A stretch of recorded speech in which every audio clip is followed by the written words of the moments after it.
Bioética narrativa es su título. La coordina el doctor Ricardo Ricci, desde Tucumán, que no sabemos si está preparado. Ricardo, ¿nos escuchás? Sí, sí, estoy preparado, listo. Bueno, muchas gracias.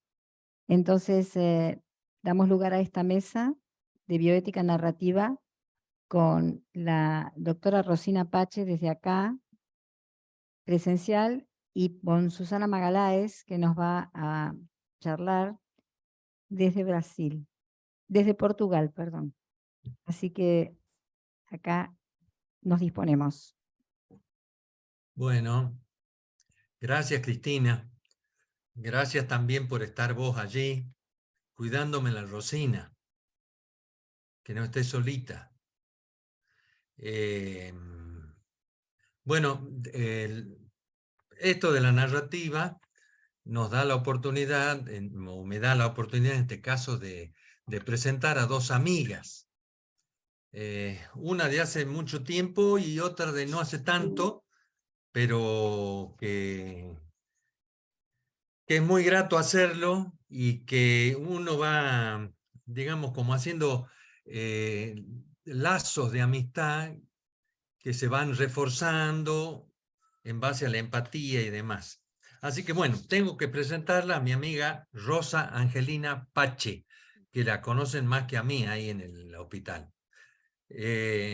Rosa Angelina es una manera, digamos, como figura en el documento de ella, pero en realidad se llama Rosina Pache, que es cirujana general y pediátrica en ejercicio, máster en bioética por la Universidad Complutense de Madrid, coordinadora del Centro de Bioética del Hospital Italiano de Buenos Aires, directora del Departamento de Ciencias Humanas, Instituto Universitario del Hospital Italiano, profesora titular de Ciencias Humanas del Instituto Universitario del Hospital Italiano. Y también me toca presentar a una persona que está muy lejos, océano de por medio, que es Susana Magaláes. Bueno, con Susana nos conocimos en un enorme grupo que tienen unos amigos brasileros, quizás por ese motivo se confundieron de nacionalidad. Algunos de ellos están ahí, a los que les mando saludo. Y bueno, Susana es coordinadora de la Unidad de Conducta Responsable en Investigación, en el Instituto de Investigación e Innovación en Salud de la Universidad de Porto. Ella es formada en letras, es profesora de letras y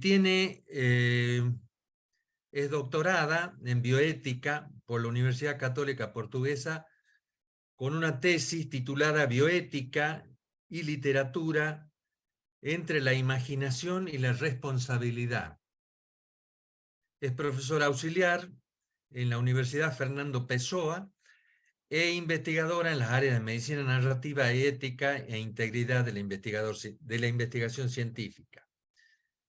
Es formadora certificada del programa europeo Virtue The Trainer Program, que tiene el objetivo de formar investigadores en el área de integridad científica a partir del abordaje de ética de las virtudes. Es miembro de la dirección de la Red Portuguesa de Reproductibilidad Científica y es coordinadora de un grupo muy interesante que es el Grupo de Estudios de Reflexión en Medicina Narrativa, GERME. A su vez, por medio de este grupo, es miembro de la Sociedad Europea de Medicina Narrativa. Así que bueno, la que primero va a exponer es Susana y luego Rosina va a interactuar con ella. Y bueno, yo como integrante del otro género tengo que desaparecer en este momento ante semejante presencia femenina. Así que bueno, les mando un cariño grande y adelante. Dale, Susana. Y muchas gracias. Perdón porque no hablo español muy bien y por eso voy a hablar en portugués, pero mi presentación será en español com a tradução para espanhol. Muitas gracias, Ricardo, pela invitação para estar aqui. Queria também felicitar a doutora Rosina Pache, o doutor Carlos Taller, que me ha invitado também, e o doutor Javier Polan, que penso que é quem coordena estas jornadas. Então, eu penso que posso partilhar a tela, sim? Sim, okay. Voy a hablar despacio, porque para que todos compreendam, pero voy a hablar en portugués, porque para mí hablar, yo comprendo todo, pero tengo alguna dificultad en hablar en español. Ok, share.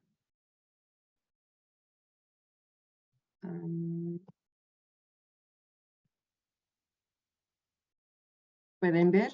¿Sí? ¿Sí? Okay. ¿Alguna cosa que quieran decir? Pueden interromper sem problema.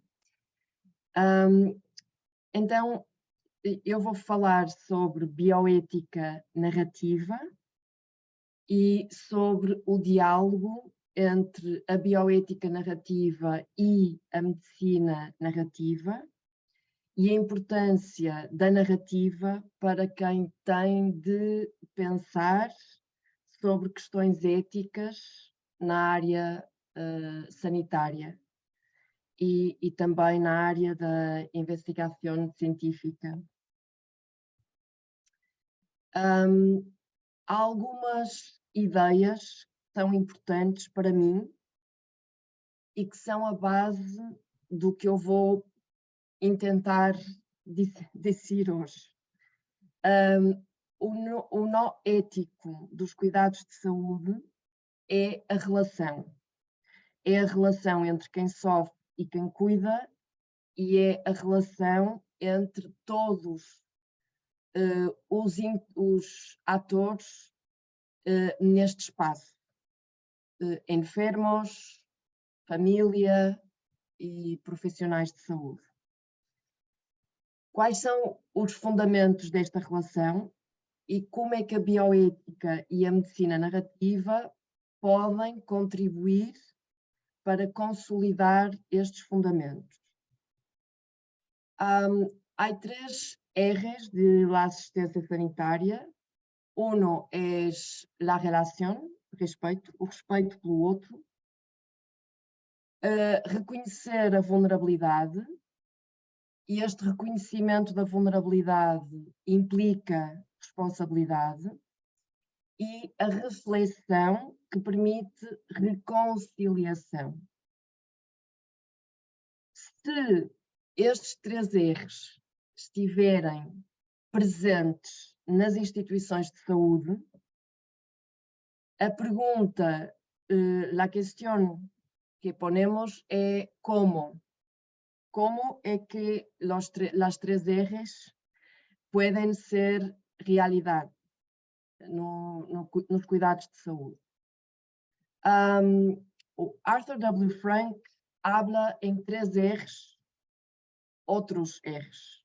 Representación, cómo es que la persona enferma es representada por todos los que cuidan dela. Reciprocidade. Las personas enfermas también tienen que ter la oportunidad de cuidar dos profissionais de saúde. E la reconciliação.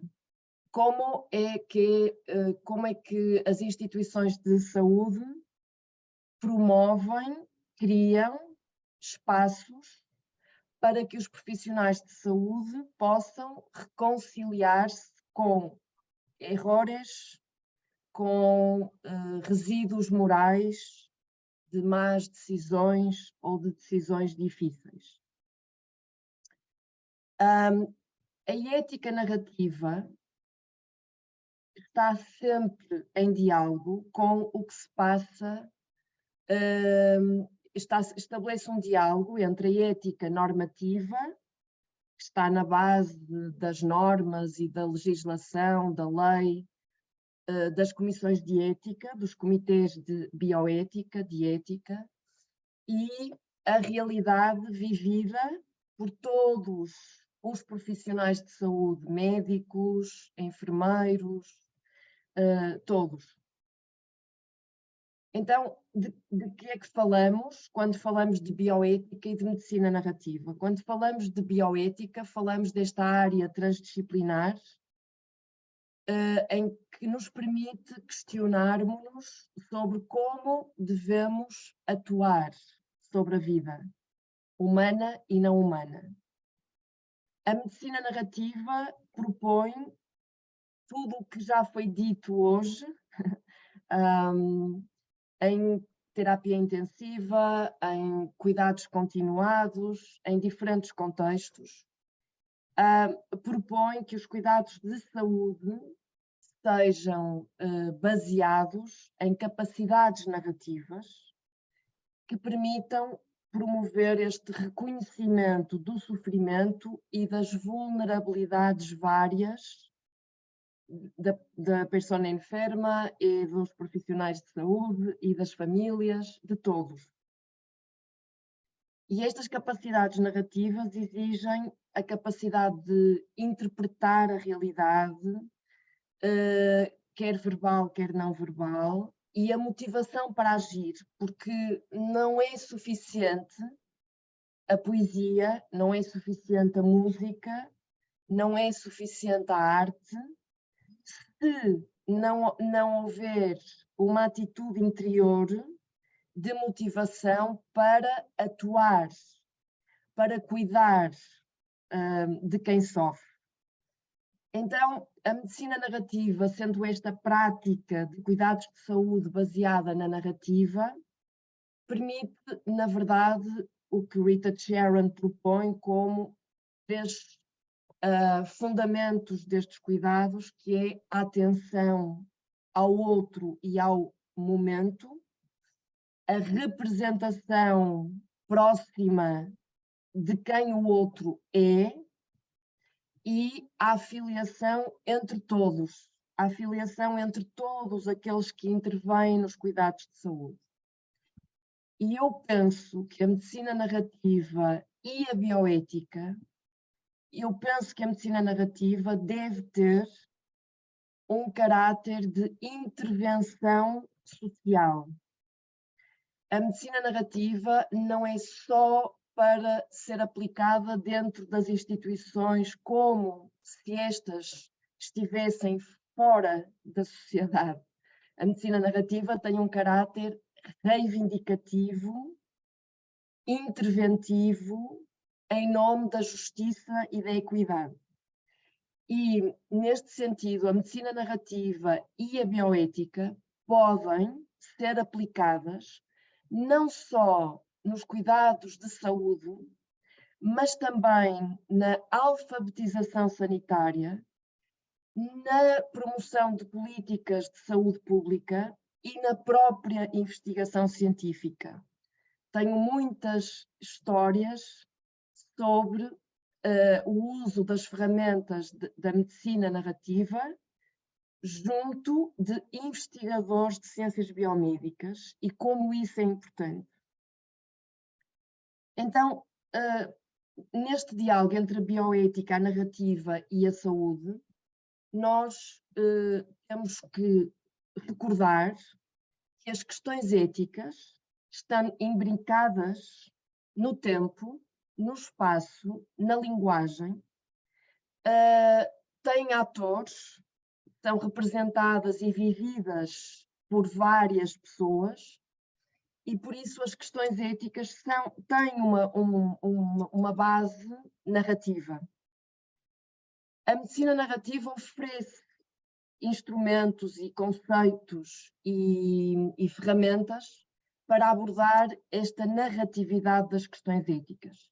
Então a proposta é que a medicina narrativa seja aplicada no contexto das comissões de ética, não apenas no contexto dos cuidados de saúde, mas também junto de quem está nas comissões de ética, nos comitês de ética. E porquê? Porque quem pensa sobre as questões éticas vividas na terapia intensiva, nos cuidados pediátricos, nos cuidados de medicina interna e por aí fora, todas as dimensões da saúde, quem pensa sobre estas questões éticas tem de pensar com e sobre histórias. Pensar sobre uma história é pensar como uma história, pensar como se a história fosse um objeto que está fora de nós e que nós podemos manipular, podemos possuir. Pensar significa que nós não trabalhamos sobre a narrativa, mas damos um passo atrás, quase como se regressássemos à nossa experiência infantil, permitindo que a narrativa trabalhe sobre nós.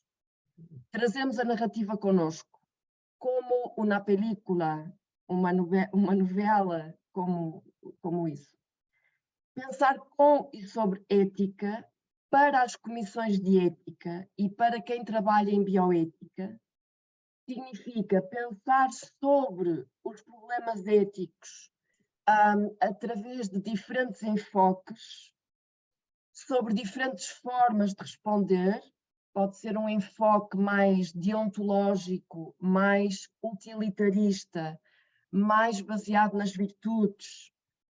Pensar sobre as preocupações com que nos enfrentamos em contextos pessoais e profissionais.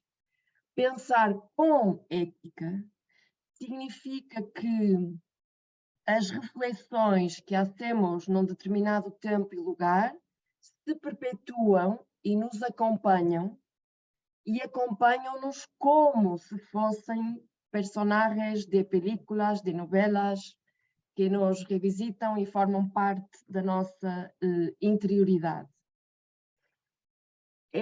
Então, eu penso que todos os que fazem parte das comissões de bioética e de ética deveriam pensar que a única forma de ter em conta os fenómenos sociais é através da comunicação. A pessoa que está, que está com um dilema ético e as comissões de ética, os membros das comissões de ética que se interessam teoricamente por problemas éticos, têm que falar entre si.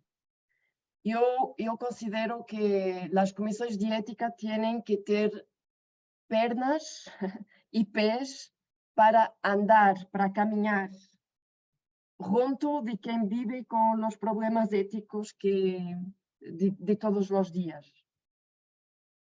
De la mesma maneira, a pessoa enferma e o profissional sanitário interessado em aliviar o sofrimento e talvez em curar a enfermidade têm que falar entre si. O que não significa que a medicina baseada na narrativa entre em competência com a medicina baseada na prova, em provas. As duas coexistem e é importante essa coexistência. Les vou mostrar uma fotografia que ha sido premiada em Portugal por um conjunto de fotografias sobre cuidadores informais. O fotógrafo é Lionel Castro. Essa é a fotografia que ha ganhado, que ha tido um prêmio. E as perguntas narrativas que nós outros podemos fazer são o que está ocorrendo agora, que ha passado antes e que se espera que ocorra no futuro. Talvez se eu hei mostrado esta fotografia a profissionais de saúde diferentes, médicos, enfermeras, psicólogos, les ha preguntado, les ha questionado si eles entrarían en esta habitación. Y si no entrarían, ¿por qué? ¿Y por qué que nós decidimos de não entrar nesta habitação neste momento? Por quê? Margaret Mead, antropóloga conhecida, há muitos anos, um estudante perguntou a Margaret Mead qual era o rastro mais antigo da civilização humana. E ela disse fémur de há 15.000 anos, encontrado numa escavação arqueológica. É dos ossos mais grandes do corpo humano e tarda 6 semanas em curar-se. Então, alguém havia cuidado dessa pessoa para que o fémur esteja agora inteiro. Pero uma questão que a medicina narrativa comporta, juntamente com bioética, é: será que todos nós outros somos sempre capazes de ser empáticos, de ter empatia? Será que a regra de ouro, segundo a qual devemos tratar a todos os pacientes como nos gostaria que nos trataram a nós outros em circunstâncias similares, será que esta regra deverá sempre ser aplicada? ¿Cómo quería que me trataran si yo fuera tan viejo como el paciente? Si yo fuera tan dependiente? Si yo fuera así discapacitado, desfigurado, marginado o enfermo? Nosotros tenemos muitos prejuízos, preconceitos, muitas percepções sobre o sofrimento do outro e o nosso. Muitas vezes temos uma compaixão distorsionada, é decir, a compaixão baseada em percepções distorsionadas ou inexatas do sofrimento da outra pessoa. E isso significa que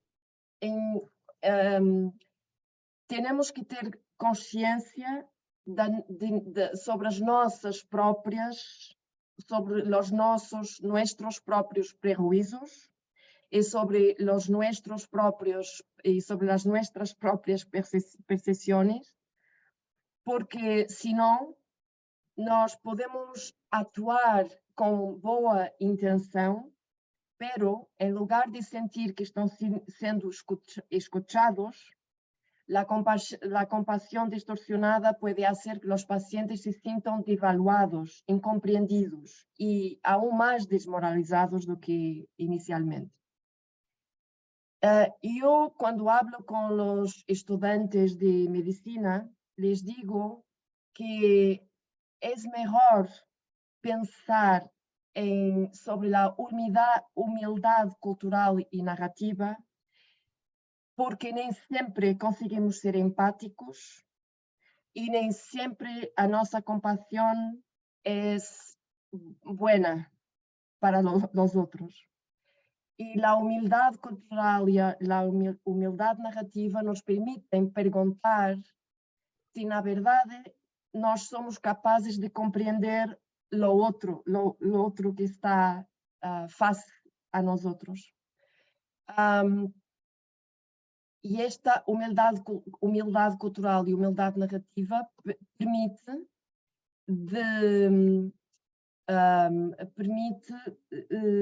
de distanciarmos-nos da nossa certeza de que vamos ser sempre capazes de sentir de nos colocarmos no lugar do outro afetivamente. A empatia pode ser afetiva, a empatia pode ser cognitiva. Eu posso ficar tão afetivamente envolvida que não consigo ajudar o outro, não consigo cuidar dele.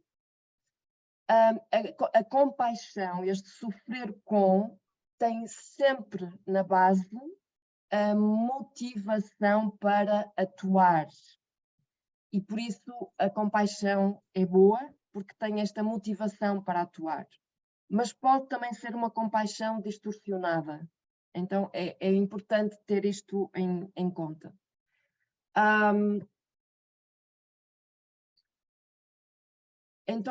Entonces, para la bioética narrativa, como para la medicina narrativa, a narrativa é uma ferramenta para a co-construção da nossa própria identidade. A narrativa é um laboratório de experiência em pensamento. Eu posso nunca ter estado numa unidade de terapia intensiva, mas eu posso, através da narrativa, experienciar o espaço da terapia intensiva. A narrativa como uma ferramenta para desenvolver capacidades interpretativas e a narrativa como uma ferramenta para explorar a linguagem, para explorar os vários termos e conceitos e as metáforas da linguagem. Há 3 conceitos que se cruzam: a medicina narrativa, as humanidades médicas e a ética narrativa. São conceitos diferentes, mas dialogam. E mais importante do que pensarmos sobre o que são humanidades médicas, o que é medicina narrativa e o que é ética narrativa, é importante pensarmos sobre o que são, sobre os conceitos, mas é muito importante compreender como é que estas 3 áreas estão ao serviço da prática narrativa nos cuidados de saúde. Então são como 3 bonecas russas. E a medicina narrativa requer prática narrativa, que eu penso que estão falando hoje de tudo isto, da prática narrativa no dia a dia. A prática narrativa, com um fundamento ético, pensar sobre a justiça, equidade, a medicina narrativa como intervenção social e como uma ferramenta que cuida dos estudantes de medicina e não só dos profissionais de saúde, precisa, este diálogo entre a bioética e a medicina narrativa permite desconstruir o pensamento binário. Sano, enfermo, invulnerável, vulnerável, normal, patológico, ser profissional, ser persona. Não há, temos que deconstruir este pensamento binário, porque os profissionais de saúde também ficam enfermos e têm vulnerabilidades, e as pessoas enfermas muitas vezes cuidam de los profissionais de saúde. Não há uma fronteira entre vulnerável e vulnerável. Esta é uma ilusão que hace dano a todos, a quem cuida e a quem é cuidado. Então, a divisão do paciente entre corpo e persona tem um correlato nesta divisão do médico entre profissional e persona. E ambas são sintomáticas de práticas culturais generalizadas. Eu já vou terminar. Estes instrumentos, estas ferramentas de medicina narrativa, leitura cercana, atenção cercana, escrita reflexiva, compartilho reflexivo e o registro médico paralelo, estas ferramentas são muito importantes para ser aplicadas em contexto das comissões de ética, dos comitês de ética. São muito importantes para ser aplicadas junto de los estudantes de medicina, junto de los profissionais mais jovens e dos mais velhos, mais viejos. E é importante que sejam aplicados na prática sanitária, alfabetização, comunicação e investigação biomédica. Eu diria que é muito importante que os estudantes de medicina aprendam no solo a hacer y a pensar, pero también a ser y a estar y a ver. Para ver, nós temos que entrar dentro destas categorias narrativas que todos os dias os profissionais de saúde convivem com elas. Las diferentes voces, el tiempo, diferentes tiempos antes de la enfermedad, durante la enfermedad, después de la enfermedad, diferentes espacios, las habitaciones no son las mismas que nos tenemos en nuestras casas. Los caracteres y la trama, que es distinta, mesmo que dos personas tienen Alzheimer o Parkinson o que for. La trama es siempre distinta porque las personas son diferentes. Para las personas que están en comisiones de bioética, siempre que dicen este acto fere la dignidad de la persona, la pregunta es, ¿o qué es para ti dignidad? Vamos en conjunto pensar sobre el concepto de dignidad. Y hay diferentes interpretaciones del principio de la dignidad. Hay diferentes interpretaciones del principio de la vulnerabilidad. Diferentes interpretaciones del principio de autonomía. Entonces es preciso que los comités de ética reflexionen sobre o que significa autonomía del paciente, o que significa dignidad, o que significa vulnerabilidad, para que todos entendam quando dizem que determinado acto fere, hace dano a estes princípios da bioética. Uma outra ideia que eu queria deixar, e já me silencio, é que la medicina narrativa también permite de nos cuestionarnos sobre de quién son las historias que se cuentan, qué historias se escuchan y las historias de quién son validadas por quien las escuchan.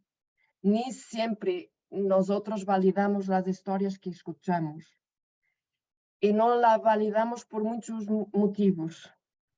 Por ejemplo, muchas mujeres se queixam, não sei como dizer em espanhol, dizem que nadie acredita em seu dolor.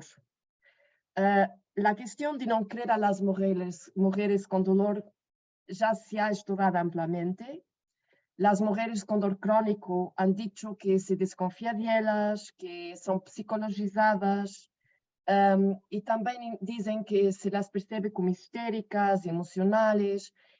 Aquí en Portugal ha habido algunos casos de jóvenes con problemas de salud serios que fueron mandados para casa, para el hogar, porque han pensado que era una ansiedad, una crisis psicótica. Entonces, estes prejuízos continuam agora, neste momento. Não é do passado, não é da história passada. Porque, na verdade, nós temos alguma tendência à injustiça testemunhal. Nós outros ouvimos, escuchamos los testimonios, pero no lo creemos, no los validamos. Y la medicina narrativa sin este juicio crítico puede ser una cámara de eco. Todos creemos que estamos escuchando las historias, que estamos usando la arte para cuidar, pero se não temos consciência de nossos próprios prejuízos, nós outros podemos estar apenas a escutar aquilo em que cremos e não aquilo que efetivamente os outros nos dizem.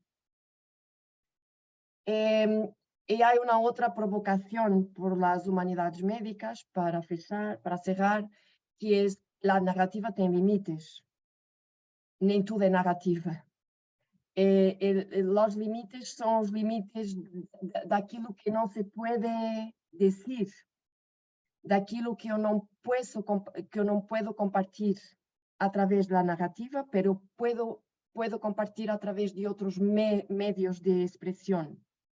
E por isso as artes são tão importantes, as artes em geral, dança, música. Deixo estes post-its reflexivos que eu habitualmente uso com os estudantes de medicina, profissionais de saúde, e penso que muitos deles seriam importantes de ser utilizados com membros das comissões de ética, para que as comissões de ética possam ter pernas e pés para caminhar dentro do hospital, dentro das instituições de saúde e fora das instituições de saúde. A história de meu nome, uma de minhas cicatrizes, o dia em que conheci o erro em meu hospital, o paciente que se me morreu, o dia que tive que cuidar sem empatia, o dia que necessitei que me cuidaram, o dia que não pude atender a um paciente, o dia que se rompeu a comunicação, a normalidade que causa sofrimento. Eu devo dizer que este é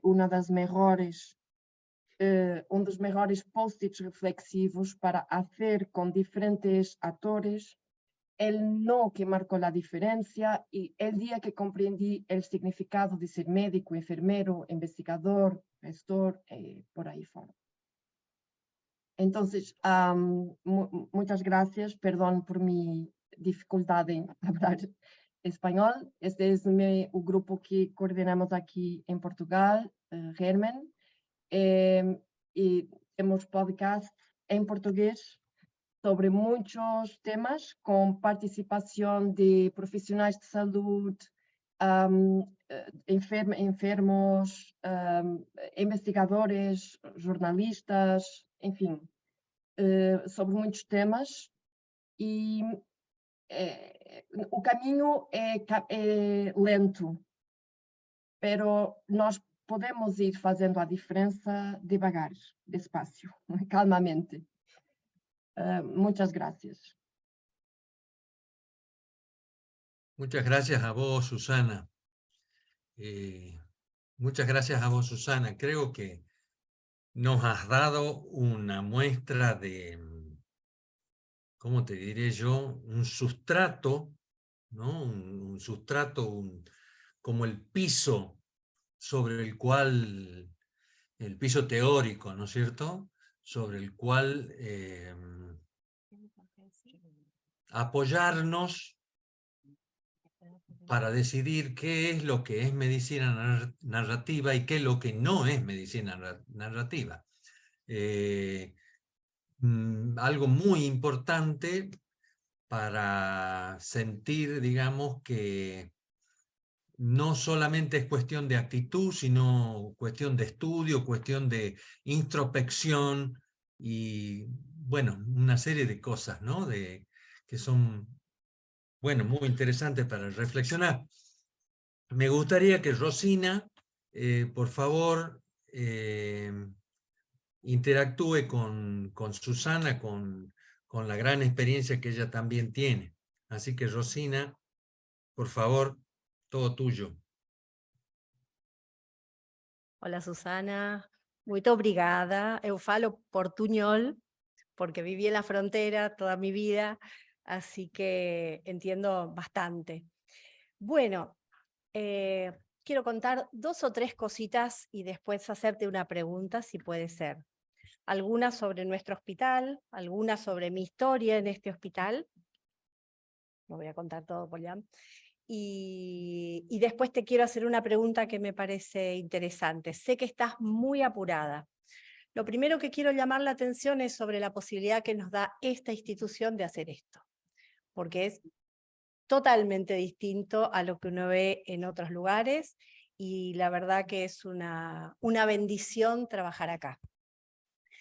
Yo estoy desde el año 90 y casi que puedo apostar que soy la única cirujana acá, ¿no?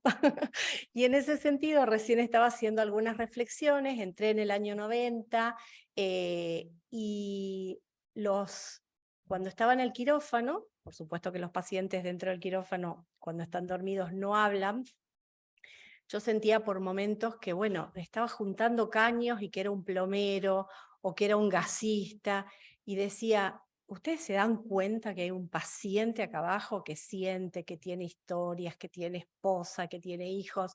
Y me decían, cállate, Rosina, cállate, no digas eso, que no vamos a poder seguir operando. Bueno, y después me decían que yo hablaba mucho en los pases de sala con los pacientes. Bueno, dale, dale, dale, apúrate.